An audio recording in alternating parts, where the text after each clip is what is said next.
How to sell when you think you hate selling. That's what we're talking about today on the Biz Chat.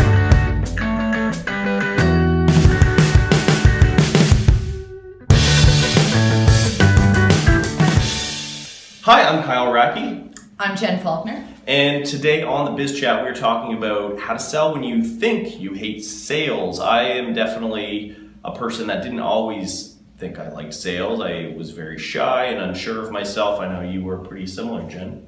Yeah, I have always thought that I hated sales, and really, if you ask me even right now, do I like sales? I would say I hate them, but it makes no sense because I've been doing sales, some aspect of sales, my entire career.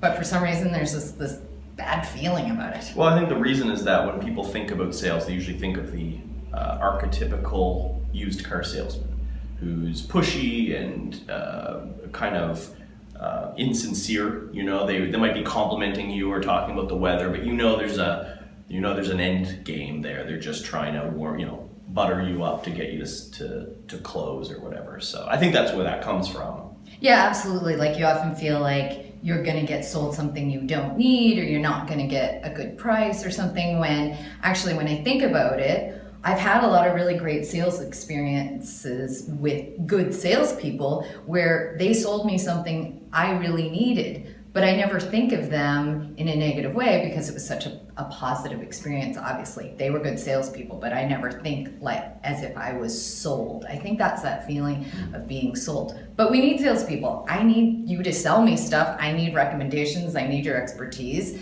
That's why we have salespeople. But there's a lot of negative aspects to it. I mean, I had a really good sales. I don't know if it's something in my eye. I don't know. Your finger? Yeah. Well, it's like it's itchy. I gotta keep rubbing it. So I had a really good sales experience. I went into a music store. The people can't see it, but there is an amplifier sitting there in my office.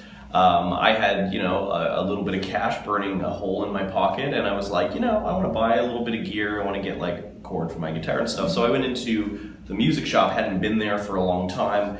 Completely out of my element. Like, I don't even know what's what these days in the like amps and guitar world. But the guy was very helpful. I was like, I think I kind of want an amp, and he was showing me all the different models, and he's like, you're going to pay a little more for this, and here's what you're going to get. I don't think it's worth it.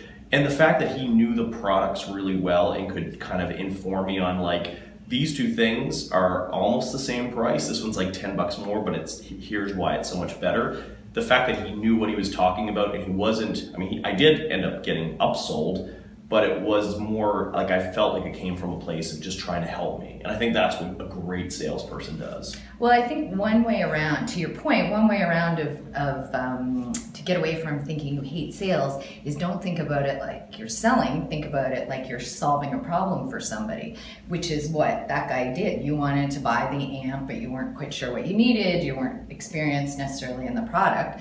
So what he did is he helped you. And if you think about it like you're helping somebody solve a problem, it kind of changes the mindset rather than you're forcing something on somebody, and it makes a big difference. Like for me, an example is where we take our car to get serviced. Notoriously, I feel like I always get ripped off when it comes to getting my car fixed or buying a car or anything. But on 2 occasions, I've taken my car there, and they've turned around and said, there's nothing really wrong with your car, and sent it home. Now, I found that astounding because I thought the rule was they always were to find something wrong with the car. And so the fact that on 2 occasions they said, no, it's okay, that sound doesn't mean anything, it means I trust them the next time they sell me on like, okay, you actually do need to get this fixed, or you need this part or whatever. So they build trust. They built the trust, and they helped solve a problem, and that makes a big difference. And I think people can apply that same mentality, that same advice when you're running a service company. So if you're running, let's say, an agency, it's better sometimes to tell a client, we can do this thing for you that you asked for. It's going to cost you this much, and honestly, I really don't think you need it. Saying those words puts clients at ease, and they trust you so much so that the next time there is a really good upsell opportunity, they know that it's coming from a genuine place and not you just milking them for billables. Yeah, absolutely. Related to that, I was going to talk about passion. And I think that sometimes when people think about salespeople being pushy or what have you. I think, again, the overall theme that we just keep going through here is genuineness, right? Yeah. I think about how I can sell people on movies like that. Like, if somebody hasn't seen Breaking Bad, they're in for an earful, because I'm gonna. I know you are relentless about Breaking Bad. Actually, you're a relentless salesperson. No, but I can sell people on movies, yeah. and it's because I want them to enjoy what I've enjoyed, and I think that they just need to give it a chance, and I'll explain all the reasons why it's amazing, and here's what other people said. Anthony Hopkins, here's his letter praising Walter White's performance, and here's what, and people are just like, fuck, fine, I'll see it, yeah. right? So I think there is a place to be a little bit pushy when you sell, because sometimes you're like, this is the right choice, and I need to I just want them to make a move on it, but you're not selling them on shit they don't need. That's the key, right? That's the key. You really need to understand your customer or your lead, and if you can really listen to them and understand what they need, and then tailor what it is that you have to offer to them, to that need or to that solution, it's going to make a huge difference. My brother's like this. You walk through IKEA with my brother, because he's in renovations. He can give you an overview of every single product of IKEA, why you need it, why it's easy, or why you don't need it, and he tailors it for what it is I'm looking for. And it's a real skill to be able to do that. Mm-hmm. It's amazing. Like why I need something called Geschlickenschlunk that's gonna transform my kitchen, right? Right. I think where you and I'm gonna go on a limb and say shine when it comes to sales is kind of, there's a lead in the door and we're closing it, or we're upselling, or that kind of thing. But I think where a lot of shy people are afraid of sales or think they hate sales is lead gen. Going to a network, like this is kind of how I always thought of sales, which isn't really true, is sales is all about going to networking events and meetups and conferences and shaking hands with people and getting in on, I always felt really nervous when people were in a big circle talking, and I felt like I had to shimmy my way in and start talking. But what do you think as far as cold outreach or lead generation? Yeah, that cold outreach runs cold through my veins. It's really the part Everything that runs cold through your veins. Yeah, I always have the heat crank. I know, I'm freezing right now, actually. I think that cold outreach is what scares a lot of people, and it's something that I really don't like.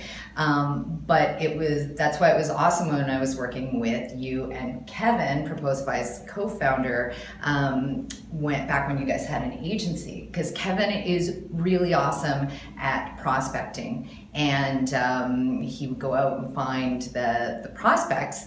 And what I like to do is help him do that. And he did it in a way, and you've written a great post about this, about the cold outreach, in a way that you tailor it for, okay, I just screwed. I lost the point of that. No, I get what you're saying. And I think the key with Kevin, and what I've learned from him, and I've gotten a little better over the years at doing, is Kevin always said, I'm just interested in people. Yeah. And so the reason why he will go to family restaurant, sit at the bar and have a beer, and then end up chatting up the CEO of a bank, and now they're a lead, is because he just treats them like people, and he'll just make a comment on sports or comment on their whatever. He'll notice things about them, and then he'll ask them questions, and then they'll talk about whatever is interesting to that person, and he just creates rapport with them so that he's not even trying to sell them. And I've noticed that when I started, when I was freelancing and I went to networking events, I always thought I had the goal of getting clients and selling.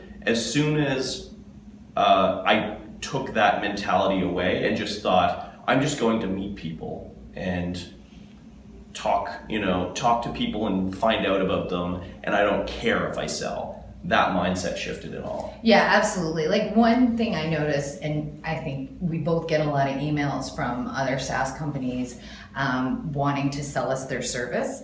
And I've actually written back to a few of them because they've done nothing in the email to show why it's applicable to Proposify. I get tons of emails about this is a lead generation service, or here's a way to an analytics package or something like that.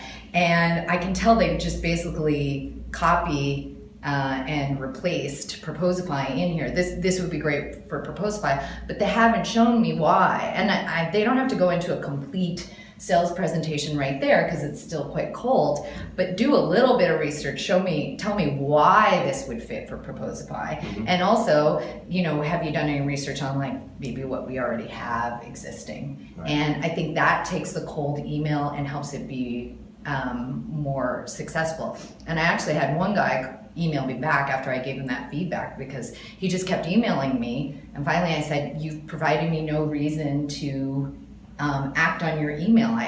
There's nothing in this email that makes me interested in your product of how it's applicable to Proposify. And then he emailed me back with more detail, and he appreciated it. I wasn't trying to be an ass, but to help him. But once you get somebody's attention, you actually need to capitalize on it. You need to make it really clear. Like when somebody's like, okay, I'm interested, what's your pitch? Have that pitch down, because I had a similar thing. A guy sent me a video, which is a really good cold outreach tactic, because it's easy to ignore an email, especially a long one. But if somebody has a custom video they made just for you where they talk to you by name, it's very hard to not click that and watch a little bit of it. But the guy had my attention, and his elevator pitch was very hard to understand. I was like, so, okay, what is the company? I don't get it. So he completely lost my attention. So that's another thing. But I think what it all comes down to is when you're talking cold outreach is, I don't know, I always think about it like the dating game, or like, going to a bar and trying to like meet, somebody you want to ask out on a date. Is the less you try, the more you pull, the more effective you are. As soon as you get to like a bar and start like getting in people's faces or like buying them drinks, and people just move away from things that move towards them. But when you back away, people come towards you. So I'd say that if you're shy and you're not good at cold outreach, get really good at marketing. Get really good at like making yourself attractive, because then people will start coming to you and saying, okay, I want your shit, sell it to me. And it's actually a myth that you have to be extroverted to be good at sales. Like studies have shown there's no correlation between being an extrovert and being great at sales. And in fact, like a mix of the two, I think they call them ambiverts, are more successful, where you're a little bit introverted, you're a little bit extroverted. And that's really, it goes back to that idea of like, you need to listen, do a lot of listening to your lead, and then react to what they've said and tailor your pitch to what you've said. And the dating analogy is funny because I've actually used the reverse of that to help friends of mine who are like back in the dating scene and they're nervous, to say, listen, you go and meet with clients all the time. Think about it like a client meeting where you're gonna listen to them, like you're gonna figure out whether there's a good fit, and don't let it overwhelm you. So it works both ways. Try without trying. Yes, exactly. Hopefully we've sold you on this approach. So if you're a shy little muffin, I hope that muffins are shy. I don't know. No, I don't know. I just call people muffins. If you were a little bit shy, a little bit introverted, a little bit afraid of selling, I hope this makes that a little bit easier. For more content like this, be sure to hit subscribe, and we'll get you new content every week. Thanks for watching or listening. That was a terrible outro.